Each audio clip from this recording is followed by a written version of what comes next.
조선일보 경제부의 박사기자 방현철입니다. 지금은 생방송으로 보내드리는 방현철 박사의 월스트리트 시간입니다. 매일 아침 8시 이 시간 글로벌 경제의 신호등이자 알람 시계인 월스트리트의 주요 이슈를 3가지 키워드로 정리해드립니다. 그리고 하나하나 격파해 나갈 텐데요. 그럼 5월 20일 목요일 생방송 방현철 박사의 월스트리트 오늘의 게스트 지금 바로 소개해드리겠습니다. 자, 대신증권 리서치부의 문남중 팀장님이십니다. 안녕하세요. 네, 안녕하세요. 예, 아침 일찍 나오시느라고 힘들지 않으셨나요? 전혀 그러지 않았습니다. 여기 나온다는 일정이 있어서 네. 기분 좋게 아침에 산뜻하게 그래요? 갔습니다. 네. 대신증권하면 큰데 믿을 신 네. 이런 걸로 제가 기억을 하고 있는데 네네네. 예, 요새는 뭐 이렇게 밀고 있는 슬로건이 있나요? 다시 예전처럼 큰데 믿으신으로 돌아가야 될 것 같아요. 요즘에 이제 아직은 좀 약간 미흡한 것 같습니다. 그 옛날 네. 그 네. 스타일 큰데 네. 믿을 신 그렇죠. 어쨌거나 네. 예. 예. 자, 잠깐 좀 소개를 부탁드리죠. 네네네. 저는 말씀해주신 처럼 이제 대신증권이라는 회사에서 지금 글로벌 전략을 담당하고 있는 연구원으로 일을 하고 있습니다. 사실 지금 증권사 들어오신 지는 얼마나 되셨죠? 제가 2006년도 입사를 해서 지금 다니고 있는 회사만 계속 쭉 다니고 있는 상황이고요.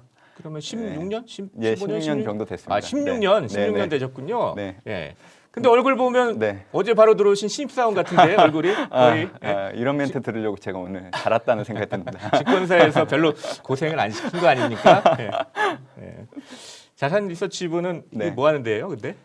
사실 뭐 리서치 센터 개념인데 예. 이제 조직마다 좀 부서명은 각기 다르기 때문에 예. 저희 회사만 놓고 본다고 하면 지금 리서치 센터 산하에 음.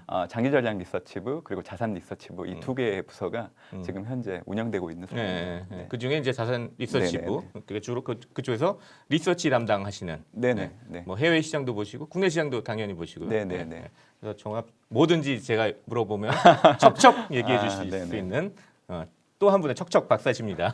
예, 예. 자, 근데 어제는 사실 부처님 오신 날이라서 우리 네. 국내 증시는 쉬었지만 미국 증시는 그대로 네네. 문을 열었어요. 예. 어제도 상당히 미국 증시 분위기가 안 좋았던 것 같은데 어땠습니까? 사실 이번 달 들어서는 우리가 그동안 경험해 왔던 것처럼 증시가 어떤 한 방향을 가지고 계속 올라오는 그런 모습들은 아니었어요. 사실 이제 지금 모습을 보면 지난해 코로나19가 발생하고 나서 저는 이제 6월과 9월 정도의 모습이 재현되고 있는 것 같아요. 그러니까 단기 가열에 따른 어떤 숨고르기를 했던 모습들이 작년 6월과 9월 있었는데 아마 올해 들어서도 이 글로벌 증시 같은 경우에는 4월 이후에 이 상승 구간에 진입한 이후에 뭐 일시적인 변동성은 좀 있었지만 그래도 방향성 자체는 계속 올라가고 있는 상황이었기 때문에 아무래도 좀 이번 달 들어서 이제 속도를 속도 조절하는 그런 구간에 진입해 있다고 그렇게 좀 판단하고 있습니다. 예, 오늘도 좀 다우, S&P 500, 나스닥 3대 지수가 모두 하락하는 네네. 그런 모습을 보여서 사흘째 하락하는 모습을 보였는데요. 그래서 오늘은 제가 월스트리트의 3가지 포인트로 좀 약간 그 떨어지는 거에 왜 떨어지나 이걸 분석하는 그런 포인트를 잡아봤습니다. 첫 번째는 경제 좋은 건 월가에 나쁜 것 뭐 이런 얘기를 한번 해보겠고요. 두 번째 금리 올리기 전에 테이퍼링 뭐 이 이슈에 대해서 한번 얘기를 해보겠습니다. 세 번째 비트코인 쇼크가 테슬라까지 흔든다. 오늘 아침 끝난 그 미국에서 상당히 비트코인이 많이 떨어졌는데 이 얘기도 한번 해보겠습니다. 그럼 하나하나 이슈들을 격파해 보도록 하겠습니다. 네네. 첫 번째 경제에 좋은 건 월가에 나쁜 것. 네네. 요걸 가지고 한번 얘기를 해보겠는데요. 사실 오늘 아침에 끝난 미국 장을 보면 그 미 연준이 미국 연방공개시장위원회 FOMC라고 부르죠. 네네네. 요 회의 의사록을 공개한 시점부터 좀 더 많이 흔들렸어요. 네네. 그래가지고 네. 그때가 오후 2시였는데, 그러니까 한국 시간으로는 새벽 3시죠. 네. 그때 많이 흔들렸는데 그 도대체 무슨 말을 해서 이게 좀 흔들렸는지 그 얘기를 좀 먼저 시작하면서 이 얘기를 풀어가도록 하겠습니다. 연준은 그러니까 4월 달 그 FOMC 이사록을 공개했는데 4월 27일, 28일 열렸던 거죠. 거기에 경제가 빠른 진전을 보이면 적절한 시점에 자산 매입을 줄이는 것을 검토하는 게 적절해 보인다. 뭐 이런 문구가 하나 들어갔다고 해요. 예. 이런 문구가 들어가는 게 처음인가요? 네, 이번이 처음이고요. 네. 그러다 보니까 그게 이제 발표된 이후에 좀 증시가 조금 더 흔들렸던 이유로 좀 작용했다 그렇게 좀 봐주시면 되겠습니다. 네. 사실 뭐 이 연준 또 네. 우리나라의 어떤 이제 중앙은행이라고 할 수 있겠죠. 패드 이 어떻게 보면 이제 연간 8번의 정기 회의를 개최를 하게 되는데 1년에 8번 하는군요, 네네, 회의를. 네. 그 중에 한 번이죠. 그리고 보통 이 FOMC가 있고 나서는 뭐 기준금리를 어떻게 결정했는지에 대한 부분들을 언급을 하고 이 의원들 간의 어떤 얘기가 오고 갔는지에 대해서는 대략 보름 정도 되는 시간이 한 지난 15일? 이후에 예, 이제 예. 발표가 됐는데 예. 그게 어제였죠. 19일. 예, 예. 예. 그 내용들을 보면 사실 그동안은 이제 미국 경제가 완연한 회복세에 있었다. 그래서 이런 부분들에 대해서 좀 관심을 봐야 된다. 약간 이런 톤으로 좀 얘기를 하다가 지금 이번 같은 경우에는 테이퍼링이라는 단어 자체를 언급을 했다는 부분 예, 예. 자체가 시장에서는 이제 앞으로 좀 연준이 자산 매입을 축소하면서 이렇게 시장을 흔드는 어떤 계기로 작용하지 않을까라고 이렇게 해석하는 이런 부분들이 높아졌다고 좀 보고 있습니다. 그리고 어떻게 보면 미국 경제가 좋아지는 게 좋은 것 같은데 월가에서는 주가를 떨어뜨리는 그런 요인으로 작용하는 거예요. 그러니까 경제에 좋은 게 월가에 나쁜 것, 뭐 네네. 이런 역설인데요. 네네. 사실 월가는 좀 멀리, 그러니까 지금보다 좀 앞서서 뭘 보고 있는 것 같아요. 그렇죠. 그래서 테이퍼링 네. 얘기하셨듯이 네네. 지금 경제가 좋은 것보다는 네네. 그 더 앞서가지고 이 경제가 좋아지면 뭔가 돈줄을 재지 않겠냐 미 연준이. 네네네. 근데 그 힌트를 막 찾고 있는데 의사록에서 얘기를 뭐 했었죠. 힌트를 뭐 하나 준 거죠 지금. 네네네. 예. 네네. 예. 그 아무래도 이제 그 시장에서는 중앙은행과 시장 참여자 간의 어떤 회복과 가열이라는 사이에서 좀 해석 사항에 좀 차이가 있었던 사안이에요. 사실 그 동안은 중앙은행이 이 테이퍼링과 같은 어떤 앞으로 이제 어떻게 보면 긴축으로 전환할 수 있는 부분들에 대해서 전혀 언급을 안 하고 있었던 상황이었고 오히려 이제 시장 참여자들이 예, 설레발을 치면서 좀 얘기를 하고 있었기 예, 때문에 예. 그게 FMC 이사의 일정이 나오기 전까지는 약간 그런 모드였는데 이제는 중앙은행조차도 그걸 언급하고 있는 상황이기 때문에 사실 앞으로는 이제 어떤 이 긴축과 관련된 일정들에 대해서 좀 고민을 해봐야 되는 게 좀 빨라진 부분들은 분명히 있다 그렇게 생각을 하고 그건 있습니다. 약간 뒤에 조금 더 네. 깊이 얘기를 해보고요. 사실 근데 이 저기 회의가 네네네. 있고 난 후에 사실 4월 지표가 나왔잖아요. 뭐 그 고용 지표가 뭐 26만 6천 명이 늘었다. 네네네. 그래서 뭐 네. 저기 그 월가 예상의 4분의 1밖에 안 된다. 네네네. 뭐 이건 경기가 좀 안 좋다는 뭐 신호 네. 같기도 하고 네. 또 물가는 오히려 또 월가 예상보다 엄청 높게 4.2% 네네. 이렇게 나와가지고 이건 좋은 거 아니냐 뭐 이런 네네네. 엇갈린 신호가 나오는데 그럼에도 불구하고 이 지금 오늘 월가는 이 네. 그 이런 중앙은행의 어떤 힌트에 네네. 약간 놀란 것 같아요. 네네. 근데 일시적으로 좀 보고 있습니다. 네. 왜냐하면 사실 연준 입장에서도 뭐 앞으로의 어떤 그 통화 정책의 경로에 대해서는 생각을 해야 되거든요.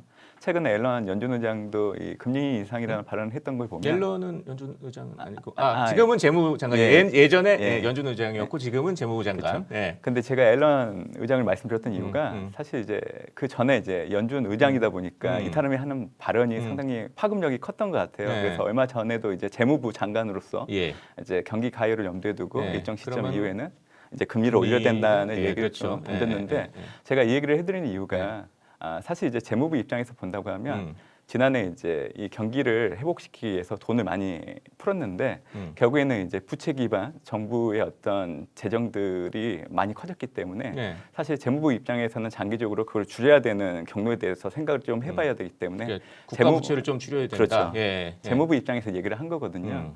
그래서 사실 뭐 시점에 따라서 해석상의 뭐 의견들은 달라질 수 있지만 지금은 일단은 이제 테이퍼링이 언급됐다고 하더라도 일단 일시적으로 좀 해석을 할 필요가 있다는 생각을 하고 있고 그 네. 바탕에는 아직은 미국 경제가 정말 이제 테이퍼링을 할 정도로 어떤 완화나 경제가 탄탄해진 그 시점은 아니라는 생각들이 있기 때문에 좀 얘기를 드리고 있는 겁니다. 네. 그럼 여기서 자, 두 번째 그 테이퍼링 이슈로 넘어가겠습니다. 예.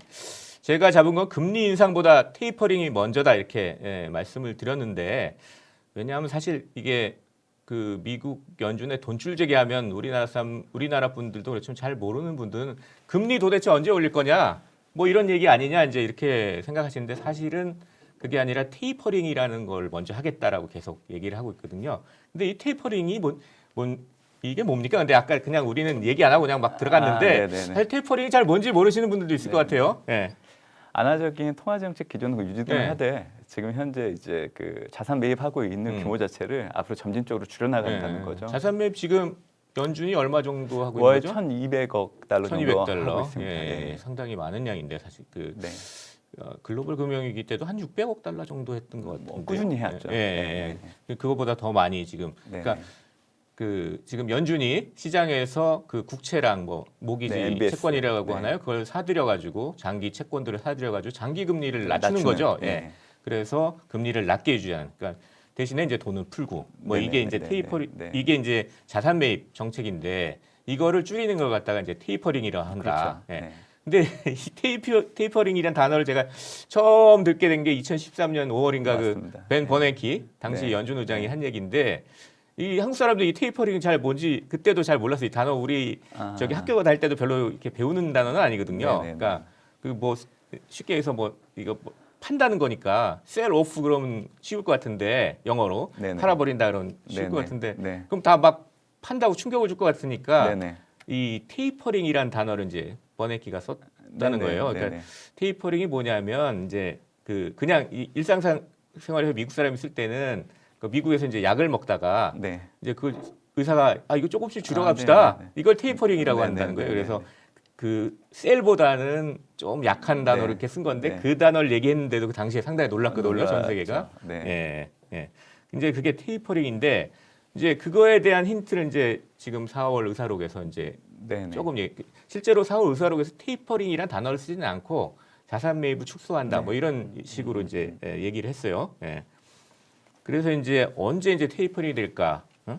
그래서 이 얘기해서 이제 점점 이 이제 원래 그 월가에서는 그 고용 지표가 좀 안 좋게 나오니까 그렇게 자산 매입 줄인 거 테이퍼링을 네. 좀 늦게 늦출 거 아니냐 네네. 그런 얘기들이 네. 많이 나왔는데 네네. 요 오늘 이게 공개되면서 이게 네. 좀 더 빨라지는 거 아니냐 지금 네네. 이러고 있어요. 막 네네. 여러 사람들이 지금 얘기하고 네. 있는데 어떻습니까? 네. 사실 이제 테이퍼링이 언급되긴 했는데 네. 지금 현 상황에서 그게 이제 가까운 시일내에 이제 되긴 좀 어렵다 그렇게 좀 보고 있습니다.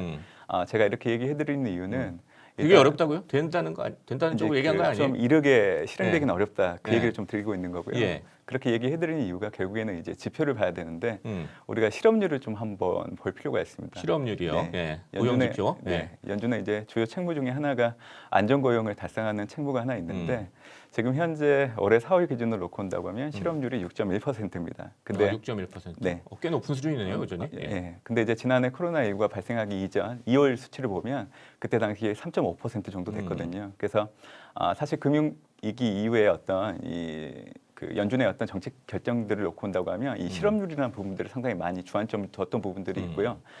작년 같은 경우에도 사실 코로나19 발생 이후에 이 경기를 빠르게 대응하기 위해서 천문학적인 돈을 풀면서 이제 지금 현재 어떤 경기 상황들을 빠르게 만들어 놓은 상황이긴 돈을 하지만 풀어가지고 이제 좀 경기를 이제 띄운 거죠. 네. 예. 근데 실업률 자체는 아직까지 코로나19가 발생하기 이전 수준까지 내려가 있지 않은 상황이기 때문에 지금 현 이런 상태에서 연준이 뭐 테이퍼링과 같은 어떤 긴축과 관련된 단계들을 이른 시간 내에 하기는 어렵다 그렇게 좀 보고 있습니다. 그리고 또 하나 제가 주목하는 지표는 저축률이에요. 저축률이요? 네. 저축률도 봐야 됩니까? 예, 네. 예, 예. 왜냐하면 어떻습니까, 저축률은? 예. 사실 저축률이 그 3월 수치가 27.6%로 27.6. 예, 크게 뛰어 올랐어요. 음. 그러니까 1월 달에 좀 올랐다가 2월 달은 하락했다가 3월 달에 다시 크게 뛰어 그 올랐는데 저축을 많이 한다는 얘기네요. 예. 쉽게 얘기해서. 예, 왜 저축률을 봐야 됩니까? 근데 사실 코로나19가 지금 현재 종식되지 않은 상황이기 때문에 사실 미국 국민들도 어떤 자금 집행을 할 때 좀 보수적인 스탠스를 여전히 견지하고 있다는 생각을 좀 해야 된다는 생각을 하고 있고요. 지금 시기로서는 이 미국뿐만이 아니라 전반적으로 코로나19가 계속 확산될 여지가 있습니다. 왜냐하면 5월달에 북반부가 이제 드라이빙 시즌에 들어갔고요. 드라이빙 시즌은 네. 어떤 얘기죠? 이제 뭐 여름이 가까워지고 하기 때문에 이제 미국 국민들 이 북반구에 들어가는 사람들이 보통 휴가 차를 몰고 드라이빙 시즌, 예, 차를 몰고 간다. 네네. 여기저기 여행 다니니까 맞습니다. 코로나가 더 지금 네, 뭐 네. 백신이 맞았다 하지만 퍼질 그렇죠. 수 있다. 예, 네. 예, 예, 예. 근데 이제 본격적으로 미국이 드라이빙 시즌이 들어가는 시점은 5월 말 그리고 5월 말. 이제 9월 노동절 전까지 예. 이 기간이기 때문에 예. 사실은 코로나19가 계절적으로 확산될 수밖에 없는 여지가 있습니다. 결국 그렇군요. 예. 이런 것들을 맞물려서 보면 이 미국 국민들이 저축률을 왜 올렸을까라는 생각을 한번 해볼 필요가 있어요. 그래서 이런 것들을 감안하면 앞으로의 불확실성에 대해서는 아직까지도 미국 국민들이 염두에 두고 있는 부분들이 있기 때문에 사실 이런 부분들을 놓고 본다고 하면 과연 연준이 얘기한 것처럼 그게 빠른 시일 내에 될까 이런 부분들에 대해서는 생각을 해봐야 할 필요가 있습니다. 테이퍼링을 빨리 얘기하지 않을 거다. 네네네. 왜냐하면 아직 그 경기의 불확실성이 아직 많다. 네네. 그러니까 그 실업률 얘기하셨지만 아직 네. 그 코로나 전보다 그 여전히 일자리가 한 높고. 800만 개 넘게 지금 줄어 있는 상태라고 그러고 또 저축을 대비해서 또 저축을 하고 있고 이런 그 지표들을 보면 아직은 좀 더 봐야 된다. 네네. 근데 시장 생각하고는 좀 많이 그러니까 전반적인 시장 생각은 지금 네네. 보면 한 여름쯤에 네. 연준이 그래도 테이퍼링 얘기하지 않겠냐. 네네. 그리고 네. 나서 뭐 이제 내년 초에 테이퍼링 시작하고 그리고 나서 금리 좀 몇 년 있다 금리 올리지 않겠냐 이런 정도의 좀 그 컨센서스가 있는 것 같은데 좀 네. 다른 입장을 가지고 계시네요. 그러니까 예. 이 부분 관련해서 조금 더 예. 말씀을 드리면요. 보통 이제 연준이 테이퍼링을 언급하고 그리고 시행을 하고 그리고 나서 이제 QE 자산 매입을 예. 종료하고 그리고 나서 기준금리를 올리는 단계로 진행을 합니다. 이거는 이제 2008년도 금융위기 이후에도 동일하게 나타났던 모습이고요. 예. 근데 이제 금융위기 이후에 테이퍼링이 언급되고 그리고 이제 시행이 되고 또 기준금리가 인상되는데 걸렸던 시간을 보면 4년 2개월, 4년 8개월, 또 6년 8개월이 예, 걸렸습니다. 상당히 많이 많은 예. 시간이 걸렸죠. 지금 현재 코로나19가 발생한 지가 이제 갓 1년 정도 1년 넘어가고 됐죠. 있는 예, 상황인데 사실 지금 어떤 정책에 대한 불확실성이 커질 수 있는 시점이라 그렇게 좀 보고 있습니다. 결국에는 어떤 그동안 해왔던 정책에 대한 효과에 대해서 어느 정도는 검증해야 되는 절차를 거쳐야 되기 때문에 이런 과정 없이 갑자기 연준이 전혀 다른 정책 경로로 옮겨간다는 것 자체는 사실 있을 수 없는 갑자기 얘기거든요. 확 하지는 않을 예, 거다. 예. 예. 그래서 저는 뭐 제 개인적인 생각인데 테이퍼링에 대한 언급은 뭐 하반기 때 있을 수 있습니다. 다만 실행되는 시점 자체는 빠르다고 해도 아무래도 이제 내년도 하반기 정도 예상을 하고 있는 상황입니다. 아마 그때쯤 되면 일단 실업률 자체가 지금보다는 조금 더 내려갈 여지가 있고요. 또 하반기부터 미국 이슈로 해서 이제 집단 면역 체계에 달성하는 국가들이 생겨나게 됩니다. 그렇게 그렇겠죠. 되면 예. 내년 배치를 많이 같은 받고 경우 있으니까요. 내년에는 예. 이제 코로나19의 어떤 위험성 자체도 올해보다는 좀 낮아질 수 있는 부분들이 있기 때문에 이런 것들을 감안하면 아마 내년에 좀 본격적으로 테이퍼링에 대한 시행 부분들이 진행이 되지 않을까 그런 생각을 좀 해보고 있습니다. 예, 예. 네. 그래서 이번 두 번째 이슈 뭐 테이퍼링 금리 인상보다 좀 먼저 있을 테이퍼링에 대해서 좀 정리를 해보면요. 그 4월 그 연준 FOMC 이사료에서 이제 네. 테이퍼링 힌트가 나왔다고 지금 미국 월가에서 지금 막 이게 좀 더 빨라지는 거 아니냐 뭐 이런 얘기들이 나오는데 우리 문 팀장께서는 네. 아니 좀 더 기다려봐야 될 것 네, 같다. 네, 네. 예, 이렇게 생각하신다고 말씀을 하셨습니다. 이제 세 번째 이슈로 들어가 보겠습니다. 이 비트코인이 지금 그 가격이 급락하면서 사실 그 월가에서 오늘 아침 네네. 엄청난 이슈가 되고 있습니다. 근데 우리니까 뭐 저 가상화폐, 뭐 암호화폐, 코인 뭐 이런 얘기를 지금 하자는 건 아니고요. 비트코인 쇼크 때문에 그 주식 시장까지 영향을 받고 있어요. 그러니까 그 테슬라 특히 테슬라가 큰 영향을 받고 있습니다. 왜냐하면 테슬라가 이 비트코인을 상당히 많이 네. 보유하고 있다고 이미 발표를 했었고 네. 또 거기다 이제 테슬라 그 뭐 CEO인 그 일론 머스크가 비트코인으로 뭐 차값을 받겠다고 했다가 안 받겠다고 뭐 번복을 해가지고 또 막 이슈가 되고 뭐 자기가 보유한 뭐 비트코인을 팔았느니 안 팔았느니 뭐 이런 게 네. 자꾸 시장에 이슈가 되니까 이제 네네. 그거 가지고 영향을 많이 받고 있습니다. 그래가지고 단순히 이제 뭐 비트코인 뭐 이 얘기 하려는 게 아니라 이제 주식시장에 어떤 영향을 주는지 이제 또 금융시장에 어떤 또 전반적인 영향을 줄지 비트코인 쇼크가 이런 걸 한번 얘기해 보도록 하겠습니다. 그 일단 뭐 뉴스를 보면요, 뭐 어제 그 한때 뭐 한 30% 가까이 떨어졌다고 그래요. 그래서 뭐 3만 달러 가까이 떨어졌는 선까지 떨어졌다 다시 회복돼가지고 이제 3만 8천, 3만 9천 뭐 이렇게 막 가고 있는데 그 4월 중순에 이제 최고치 때 한 4만 6천 아니 6만 5천, 예, 이 정도까지 올라갔으니까 거의 반토막 한때 반토막이 네네. 됐던 거예요. 그러니까 상당히 충격을 받았겠죠. 예, 뭐 미국 경제 매체 뭐 베런스에서는 뭐 비트코인 버블이 터지고 있다 뭐 이런 식으로 보도를 하기까지 했습니다. 네네. 네. 이게 그 테슬라 주가에 영향을 주고 있는데 어떻게 보세요? 사실 이제 저희가 지금까지 해왔던 얘기, 예. 연준의 통화 정책 정상화와 연결지어서 좀 생각을 해볼 필요가 예. 있습니다. 왜냐하면 비트코인이라는 암호화폐의 자산들이 많이 올랐던 시기를 보면 결국에는 과거 금융위기 이후에도 놓고 본다고 하면 이 완화적인 통화 정책을 바탕으로 해서 이 자금들이 이제 암호화폐 시장으로 들어가다 보니까 시중에 막 자금이 넘쳐나니까 아무 그 시장까지 네네네. 비트코인 시장까지 들어간다 이런 네, 말씀이죠. 그러니까 예. 그래서 가장 수혜를 받았던 자산의 대표적인 경우가 사실 비트코인 같은 암호화폐였죠. 예. 근데 지금 5월 같은 경우에도 언급했던 테이퍼링과 관련된 어떤 뉘앙스가 나오고 이런 부분들로 인해서 어떻게 보면 가장 크게 많이 올랐기 때문에 가장 먼저 타격을 받는 예. 자산으로서 지금 가격들의 변동성이 커지고 있다고 그렇게 좀 해석을 해주시면 될 것 예. 같고요. 예. 그리고 이제 뭐 테슬라는 어차피 비트코인을 보유하고 있기 때문에 예. 주가는 연동돼서 움직일 수밖에 없는 예. 운명을 갖고 있는 네, 상황이기 상당히 때문에 많이 보유하고 있다고 예. 그때 발표했었죠. 2월 달인가 15억 달러. 네, 예. 맞습니다. 그리고 또 1분기 실적을 좀 비트코인 팔아가지고 1억 달러인가 냈는데 그게 뭐 자동차 판 네네네. 수익보다 네. 비트코인 판 수익이 네. 더 많다 뭐 이래서 이슈가 네. 됐었죠. 그렇죠. 예. 그래서 사실 뭐 지금의 모습들은 일단 연준의 통화정책 정상화가 이슈가 됐기 때문에 당연히 이제 비트코인 가격도 연동돼서 좀 움직이는 걸로 좀 보고 있는 거고요. 예. 아무래도 이제 5월이 지나가고 이제 6월 이후부터 놓고 본다고 하면 뭐 이런 부분들에 대한 언급들이 지금보다는 좀 낮아질 가능성이 높다 보고 있습니다. 그래서 가격 변동성도 좀 안정성을 찾을 가능성이 높다 그렇게 좀 보고 예. 있고요. 사실 뭐 비트코인 가격들이 앞으로 좀 크게 올라갈 수 있을까라고 생각할 수 있으실 수도 있는데 일단 지금으로서는 저는 좀 어렵다 봅니다. 예. 왜냐하면 이제 예. SEC 미국 증권거래위원회 수장이 최근 들어서 이 비트코인과 같은 암호화폐 자산 시장에 대해서 좀 제도권 내로 좀 들어와야 된다는 얘기를 좀 계속을 하고 있고 예. SEC에서 그걸 좀 주관을 해야 된다는 얘기를 피력을 하고 있는 상황이기 때문에 사실 상시적인 규제 리스크에 지금 현재 대부분의 암호화폐들이 그래요? 노출이 돼 있는 네. 상황이에요. 아니 그 제도권 들어오면 더 올라가는 거 아니에요? 이렇게 일반 사람들이 이렇게 생각하는 사람이 많은데 오히려 좀 반대로 이제 좀 생각하시네요. 네. 이제 처음에는 네. 어차피 이제 어떤 규제를 받는다는 것 자체가 네. 암호화폐 시장에서는 좀 부정적으로 작용할 수 있겠죠. 근데 이제 제도권에 들어오게 되면 그 이후로의 어떤 해석은 좀 달라질 겁니다. 네. 이제는 좀 투자자들이 이 투기가 아닌 투자로서의 볼 수 있는 어떤 하나의 자산으로 포지션을 갖출 수 있다 그렇게 좀 보고 있기 때문에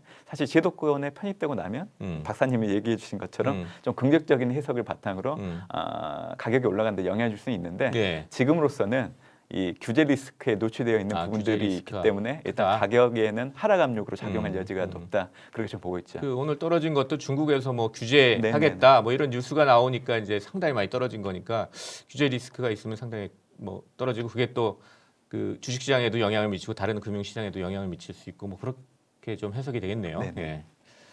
자, 그리고 또 재밌는 뉴스는 오늘 JP 모건에서 얘기한 건데 그 기관 투자자들이 한 달 전부터 뭐 비트코인 선물과 펀드에서 돈을 빼가지고 금을 사고 있다 뭐 이런 보도도 좀 나왔어요. 그러니까 이게 원래 이 기관 투자자들이 또 어떻게 움직이느냐 이것도 상당히 또 지켜봐야 할 것 같습니다. 예. 저희가 이제 저희 주제는 사실 주식시장이고요. 월가 증시인데 이 비트코인 같은 이제 암호화폐, 가상화폐에 대해서도 좀 얘기를 해보는 시간을 이제 저희 우리 이 조선일보 머니 이 유튜브 채널에서도 좀 마련하고 있는데요. 오늘 오후 5시에 코인 파헤치기라고 해서 라이브 쇼로 이제 이 코인에 대해서 집중적으로 좀 얘기를 해보도록 하겠습니다. 아마도 이제 비트코인이 급락에 대해서 상당히 많은 얘기를 나눌 것 같으니까요. 이 얘기는 요 정도로 마치고 또 마치겠습니다. 근데 이게 그냥 여기서 끝나는 게 아니라 이 뭡니까 이 우리나라 한국 사람들이 이 테슬라 또 이런 데 많이 투자를 하고 있잖아요. 또 이 비트코인 지금 영향받는 주식 중에 그 뭡니까 아크 이노베이션 ETF, 그러니까 캐시우드, 소위 우리나라에서 돈원이라고 불리는 분이 운영하는 ETF도 영향을 받아서 많이 떨어지고 있는데 왜냐하면 코인베이스 주식하고 테슬라 주식을 많이 담고 있기 때문에 또 우리나라 사람들이 또 코인베이스도 많이 투자를 하고 있어요. 그러니까 이거 잘 주목해봐야 되는데 안 그러면 상당히 위험할 수 있거든요. 또 그래서 이런 뉴스들에 대해서 우리 증시 투자자들도 상당히 좀 관심을 둬야 될 것 같습니다. 예. 자, 이렇게 해가지고 오늘 세 가지 이슈를 쭉 가지고 이제 문남중 팀장님하고 이제 얘기를 쭉 해봤습니다. 그래서 이제 그 이 세 가지 이슈를 제가 이제 그 한 줄로 해가지고 한번 요약을 해보겠습니다. 자, 오늘의 한 줄 평입니다. 자, 첫째, 미국 경제가 좋아진다는 소식은 월가에서 주가 하락으로 이어지고 있습니다. 월가는 미 연준의 돈줄주기에 더 신경을 쓰고 있다는 그런 얘기입니다. 둘째, 그 미 연준의 돈줄 재기는 자산 매입 축소, 즉 테이퍼링을 언급하는 것부터 시작할 겁니다. 그 시점으로 여름을 얘기하는 전망이 늘고 있습니다. 근데 문 팀장님은 조금 좀 기다려봐야 된다는 얘기를 하셨고요. 셋째, 비트코인 쇼크가 테슬라 등 기술주 주가까지 지금 흔들고 있습니다. 뭐든 사기만 하면 오르던 시기는 이제 지나가고 있는 것 같습니다. 위험 자산에 투자할 때는 안전벨트가 필요한 시기인 것 같습니다. 예. 이렇게 해서 제가 한 줄 평으로 해가지고 세 가지 이슈를 정리를 해봤습니다. 자, 이렇게 해서 여기까지 이제 됐고요. 자, 오늘 5월 20일 목요일 생방송으로 보내드린 방현철 박사의 월스트리트 이제 벌써 라이브를 마칠 시간이 됐습니다. 함께 해주신 여러분께 감사드리겠고요. 문 팀장님 오늘 네. 어떠셨어요? 예. 일단 조선일보 머니가 개국돼서 이렇게 초청을 해주셔가지고 너무 영광스러웠다는 생각을 하고 있고요. 예. 아마 조선일보 머니가 앞으로 좀 대한민국의 어떤 좋은 투자 문화를 만드는데 좀 기여하지 않을까라는 생각을 오늘 좀 참여하면서 많이 느꼈습니다. 앞으로도 많은 구독과 좋아요를 눌러주셨으면 좋겠다는 생각을 합니다. 자주 나오실 거죠 또? 예, 뭐 불러주시면 언제든 나오겠습니다. 네. 내일도 저는 8시 월스트리트 세 가지 포인트로 진단하고 하나의 포인트로 정리해보는 방현철 박사의 월스트리트로 돌아오겠습니다. 자, 같이 인사합시다. 네. 예. 하나, 둘, 감사합니다. 감사합니다.